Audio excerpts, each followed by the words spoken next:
എല്ലാവർക്കും നമസ്കാരം. Teach from ഹാർട്ടിൻ്റെ പുതിയൊരു വീഡിയോയിലേക്ക് സ്വാഗതം. എൻ്റെ പ്രിയപ്പെട്ട NUS+2 വിദ്യാർത്ഥികളെ, ഞാൻ നിങ്ങളുടെ സ്വന്തം ശ്രീലേഖ ടീച്ചർ. നമ്മൾ NUS+2 പൊളിറ്റിക്കൽ സയൻസ് എന്ന സബ്ജക്റ്റിലെ ഓപ്ഷണൽ മൊഡ്യൂളാണെന്ന് നമ്മൾ ഡിസ്കസ് ചെയ്യുന്നത്. നിങ്ങൾക്ക് ഓപ്ഷണൽ മൊഡ്യൂളിൽ നിന്നും ചാപ്റ്റർ 30, 31 അല്ലേ, ഈ 2 ചാപ്റ്റേഴ്സാണ് നിങ്ങൾക്ക് പഠിക്കാനായിട്ടുള്ളത്. അല്ലെങ്കിൽ നിങ്ങൾക്ക് എന്ത് ചെയ്യാം, ഓപ്ഷണൽ മൊഡ്യൂൾ തൊട്ടടുത്ത സെറ്റ് സെലക്ട് ചെയ്ത് 2 ചാപ്റ്റർ പഠിക്കാം. ഞാൻ പറഞ്ഞു തരുന്നത് ഓപ്ഷണൽ മൊഡ്യൂളിലെ ചാപ്റ്റർ 30 യുണൈറ്റഡ് നാഷൻസ്, അതാണ് നമ്മളിന്ന് ഡിസ്കസ് ചെയ്യുന്നത്. അപ്പോൾ വീഡിയോ നിങ്ങൾ ലൈക്ക് ചെയ്ത് കാണുക. നിങ്ങളുടെ അഭിപ്രായങ്ങൾ എന്തുണ്ടെങ്കിലും കമൻസിലൂടെ അറിയിക്കുക. ചാനൽ സബ്സ്ക്രൈബ് ചെയ്ത് നിങ്ങൾ സപ്പോർട്ട് ചെയ്യുക. ഓക്കെ, നിങ്ങൾ നന്നായിട്ട് പഠിക്കുക, അതാണ് ഏറ്റവും പ്രധാനപ്പെട്ട കാര്യം. എന്ത് ഡൗട്ട് ഉണ്ടെങ്കിലും നിങ്ങൾക്ക് ചോദിക്കാം. എനിക്കറിയാം നമ്മളെ ചാനൽ ഫോളോ ചെയ്യുന്ന ഒരുപാട് പേരുണ്ട്. അപ്പോൾ അവർ പേഴ്സണലി വന്ന് എൻ്റെ അടുത്ത് ഒരുപാട് ഡൗട്ടൊക്കെ ചോദിക്കാറുണ്ട്, ഞാൻ ക്ലിയർ ചെയ്ത് കൊടുക്കാറുണ്ട്. ഓക്കെ, അപ്പോൾ എന്തുണ്ടെങ്കിലും ഞാൻ എപ്പോഴും പറയുന്നുണ്ട്, ഞാൻ തന്നെ ആയിരിക്കും കോൾ അറ്റൻഡ് ചെയ്യുക. അഥവാ എനിക്ക് കോൾ അറ്റൻഡ് ചെയ്യാൻ കഴിഞ്ഞില്ല എങ്കിൽ നിങ്ങൾ മെസ്സേജ് ചെയ്തിരുന്നാൽ മതി, ഞാൻ എപ്പോഴായാലും നിങ്ങൾക്ക് റിപ്ലൈയും തരുന്നുണ്ട്. ഓക്കെ, 30ാമത്തെ ചാപ്റ്ററിലേക്ക് നമ്മൾ പോകുമ്പോൾ അതിലെ 1 വേർഡ് ക്വസ്റ്റ്യൻസ് ആണ് നമ്മൾ ഇന്ന് ഡിസ്കസ് ചെയ്യുന്നത്. നമുക്കറിയാം ഓപ്ഷണൽ മൊഡ്യൂൾ 15 മാർക്കിനാണ്. നിങ്ങൾക്ക് ആ 15 മാർക്ക് നിങ്ങൾ കളയാതെ സ്കോർ ചെയ്യാനായിട്ട് നോക്കുക. ഓക്കെ, 2 ചാപ്റ്ററേ നിങ്ങൾക്കിപ്പോൾ ഓപ്ഷണൽ മൊഡ്യൂളിൽ നിന്ന് പഠിക്കാനുള്ളൂ. അപ്പോൾ അത് നിങ്ങൾ പൂർണ്ണമായിട്ടും തന്നെ ആ 1 വേർഡ് ക്വസ്റ്റ്യൻസും ഷോർട്ട് ക്വസ്റ്റ്യൻസും ഒക്കെ മനസ്സിലാക്കുക. First question: the United nations charter was signed in 1945 at the city of dash. അതായത് യുണൈറ്റഡ് നാഷൻസ് ചാർട്ടർ ഉണ്ടല്ലോ, ചാർട്ടർ എന്നാണ് 1945 എന്നല്ല, എവിടെ വെച്ചാണ് സൈൻ ചെയ്തത്, ഒപ്പുവെച്ചത്? മനസ്സിലായല്ലോ. United nations charter was signed in 1945 at the city of, ഏത് സിറ്റിയിൽ വെച്ചാണ് 1945 യുണൈറ്റഡ് നാഷൻസിൻ്റെ ചാർട്ടർ സൈൻ ചെയ്തതെന്നാണ്. ഏത് സിറ്റിയാണ്? San Francisco. Next question: dash countries were the original members of the United Nations. United നാഷൻസിലെ ഒറിജിനൽ മെമ്പേഴ്സ് എത്ര രാജ്യങ്ങളാണ്? 51. മൂന്നാമത്തെ question: sovereign equality among the member states is a cardinal principle of the United Nations. അതായത് അംഗരാജ്യങ്ങൾ, ഈ UN അംഗരാജ്യങ്ങൾ തമ്മിലുള്ള പരമാധികാര സമത്വം, സോവറിൻ ഇക്വാളിറ്റി മീൻസ് പരമാധികാര സമത്വം, ഐക്യരാഷ്ട്രസഭയുടെ പ്രധാന തത്വമാണ്. അത് ട്രൂ ഓർ ഫാൾസിൽ വരുന്നതാണ്. അതായത് സോവറിൻ ഇക്വാളിറ്റി എന്ന് പറഞ്ഞാൽ പരമാധികാര സമത്വം, അത് എമോങ് ദി മെമ്പർ സ്റ്റേറ്റ്സ്, ഇതിൽ അംഗരാജ്യങ്ങളായിട്ടുള്ളവയുടെ ഇടയിലുള്ള പരമാധികാര സമത്വം എന്ന് പറയുന്നത് cardinal principle of the United Nations, ഐക്യരാഷ്ട്രസഭയുടെ ഒരു പ്രധാന തത്വമാണ്. അത് കറക്റ്റാണ്. ആൻസർ ഈസ് ട്രൂ ആണ്. Answer is true. നെക്സ്റ്റ്, 4ാമത്തെ question: the United Nations cannot normally taken up domestic problems of its member countries. അതായത് ഇതിലെ അംഗരാജ്യങ്ങളുണ്ടല്ലോ, ഈ അംഗരാജ്യങ്ങളുടെ ആഭ്യന്തര പ്രശ്നങ്ങൾ, അവരുടെ ഡൊമസ്റ്റിക് പ്രോബ്ലംസ് എന്ന് പറയുമ്പോൾ രാജ്യങ്ങൾക്കകത്ത് വരുന്ന അവരുടേതായ ആഭ്യന്തര പ്രശ്നങ്ങൾ ഏറ്റെടുക്കാൻ യുണൈറ്റഡ് നാഷൻസിന് കഴിയില്ല. അത് ട്രൂ ആണ്. കാരണം എന്ന് പറഞ്ഞാൽ എന്താണ്? യുണൈറ്റഡ് നാഷൻസ് രാജ്യങ്ങൾക്കിടയിലുള്ള പ്രശ്നങ്ങളാണ് ചർച്ച ചെയ്യുന്നത് അല്ലേ, ഒരിക്കലും ഒരു രാജ്യത്തിനകത്തുള്ള പ്രശ്നമല്ല. അപ്പോൾ ഇതിവിടെ പറഞ്ഞിരിക്കുന്ന പ്രസ്താവന ശരിയാണ്. അംഗരാജ്യങ്ങളുടെ ആഭ്യന്തര പ്രശ്നങ്ങൾ ഏറ്റെടുക്കാൻ UN കഴിയില്ല. അത് ട്രൂ ആണ്. 5ാമത്തെ question: the United nations membership has not increased since its existence.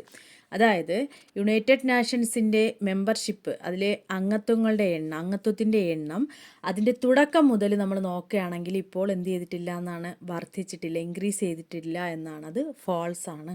എണ്ണത്തിൽ വർധന ഉണ്ടായിട്ടുണ്ട് അല്ലേ.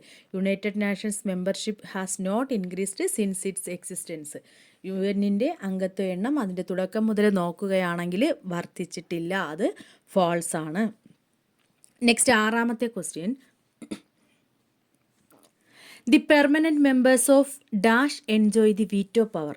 അതായത് ഇതിലെ സ്ഥിരാംഗങ്ങൾ വീറ്റോ അധികാരം, ഏതിലെ സ്ഥിരാംഗങ്ങളാണ് വീറ്റോ അധികാരം അനുഭവിക്കുന്നത്? The permanent members of dash, ഈ UN കീഴിലുള്ള സെക്യൂരിറ്റി കൗൺസിൽ, ആ ഡാഷിൽ ഏതാണ് വരുന്നത്? Security Council. സെക്യൂരിറ്റി കൗൺസിലെ പെർമനൻറ്റ് മെമ്പേഴ്സ് ആയിട്ടുള്ള രാജ്യങ്ങൾ എന്ത് ചെയ്യുന്നു? വീറ്റോ പവർ അല്ലെങ്കിൽ വീറ്റോ അധികാരം അനുഭവിക്കുന്നു. The permanent members of the Security Council enjoy the veto power. Next 7ാമത്തെ question, dash is at present the UN secretary general. ആരാണ് ഇപ്പോഴത്തെ UN സെക്രട്ടറി ജനറൽ എന്ന് പറയുന്നത്? ആരാണ്? അന്റോണിയോ ഗുട്ടറസ് ആണ് ഇപ്പോഴത്തെ നമ്മുടെ UN secretary general. Next question, the judges of the World Court are elected by. World കോർട്ടിലെ ജഡ്ജസിനെ എലക്റ്റ് ചെയ്യുന്നത് ആരാണ്? തിരഞ്ഞെടുക്കുന്ന ആരാണ്? Both Security Council and General Assembly. Security കൗൺസിലും ജനറൽ അസംബ്ലിയും ചേർന്നാണ് വേൾഡ് കോർട്ടിലെ ജഡ്ജസിനെ എലക്റ്റ് ചെയ്യുന്നത്, തിരഞ്ഞെടുക്കുന്നത്. നെക്സ്റ്റ് 9ാമത്തെ question, the native leader of the resistance movement against apartheid in South Africa was. അതായത് സൗത്ത് ആഫ്രിക്കയിൽ നേറ്റീവ് എന്ന് പറയുമ്പോൾ അവിടുത്തെ തന്നെ അല്ലേ, അവിടെയുള്ള തന്നെ നേറ്റീവ് ലീഡർ എന്ന് പറയുമ്പോൾ ആ പ്രദേശത്തെ ആ സ്ഥലത്തെ തന്നെ ലീഡർ ആരാണ്? അപ്പാർത്തീഡ് എന്ന് പറഞ്ഞാൽ എന്താണ്? അപ്പാർത്തീഡ് എന്ന് പറഞ്ഞാൽ കറക്റ്റ് നമുക്ക് മലയാളം വർണ്ണവിവേചനം. അതായത് നിറത്തിൻ്റെ പേരിൽ ജനങ്ങളെ വേർതിരിച്ച് നിർത്തിയിരുന്നൊരു കാലഘട്ടം നമുക്കുണ്ടായിരുന്നു അല്ലേ. ജാതിയുടെയും മതത്തിൻ്റെയും ഒന്നും അല്ലാതെ തന്നെ കറുത്തവനെന്നും വെളുത്തവനെന്നും ഉള്ള രീതിയിൽ നിറത്തിൻ്റെ പേരിൽ ജനങ്ങളെ വേർതിരിച്ച് കണ്ടിരുന്ന ഒരു കാലഘട്ടം നമുക്കുണ്ടായിരുന്നു. ആ രീതിക്ക് പറഞ്ഞിരുന്ന പേരാണ് അപ്പാർത്തീഡ് അല്ലെങ്കിൽ വർണ്ണവിവേചനം.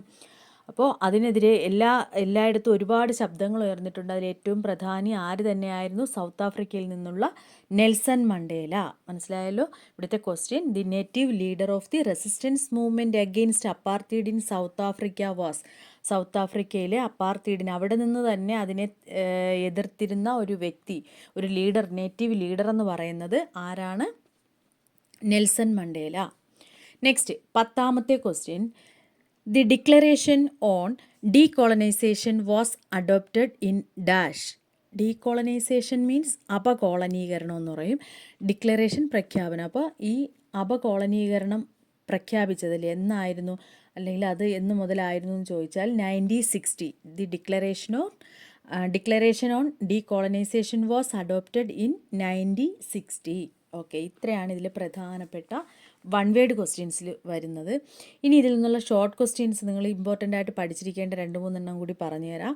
ഒന്ന്, discuss the purpose and principle of the UN charter. UN ചാർട്ടറിൻ്റെ ലക്ഷ്യങ്ങളും തത്വങ്ങളും വിവരിക്കുക എന്നുള്ളത്. രണ്ടാമതായിട്ടൊരു question, which are the organs of UNO. ഇതൊക്കെ നമ്മളെ സിലബസ് മാറുന്നതിന് മുമ്പ് കൃത്യമായിട്ട് ചോദിച്ചുകൊണ്ടിരുന്നത് അല്ലെങ്കിൽ ഇമ്പോർട്ടൻ്റ് ആയിട്ടുള്ള ക്വസ്റ്റ്യൻസ് ആയിരുന്നു. UNOയുടെ ഓർഗൻസ് ഏതൊക്കെയാണ്? മൂന്നാമത്തെ question, which were the achievements of UNO. United നാഷൻസിൻ്റെ നേട്ടങ്ങൾ. അച്ചീവ്മെൻറ്റ്സ് എന്ന് പറഞ്ഞാൽ എന്താണ്? നേട്ടങ്ങൾ എന്തൊക്കെയാണ്? അപ്പോൾ 30ാമത്തെ ചാപ്റ്ററിൽ നിന്നുള്ള പ്രധാനപ്പെട്ട വൺ വേർഡ് ക്വസ്റ്റ്യൻസും അതിൽ ഇമ്പോർട്ടൻ്റ് ആയിട്ടുള്ള ഷോർട്ട് ക്വസ്റ്റ്യൻസും ആണ് ഞാൻ നിങ്ങൾക്ക് പറഞ്ഞു തന്നത്. നിങ്ങൾ നന്നായിട്ട് ഈ 2 ചാപ്റ്റർ നന്നായിട്ട് പഠിക്കുകയാണെങ്കിൽ നിങ്ങൾക്ക് എന്ത് ചെയ്യാം?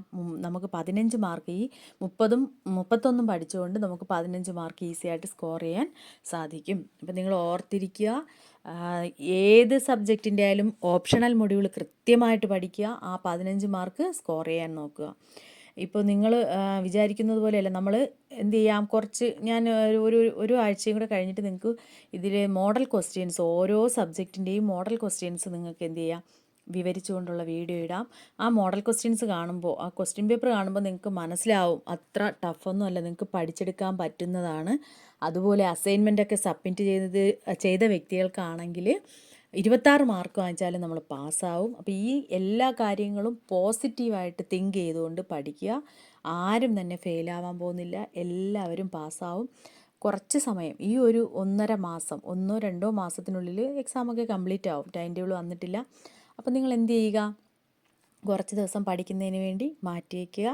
നമ്മൾ ഇതിൻ്റെ രണ്ടാമത്തെ, അതായത് ഈ ചാപ്റ്റർ കഴിഞ്ഞിട്ടുള്ള 31ാമത്തെ ചാപ്റ്റർ ഓപ്ഷണൽ മൊഡ്യൂളുമായിട്ട് അടുത്ത ക്ലാസ്സിൽ കാണാം. Okay, thank you.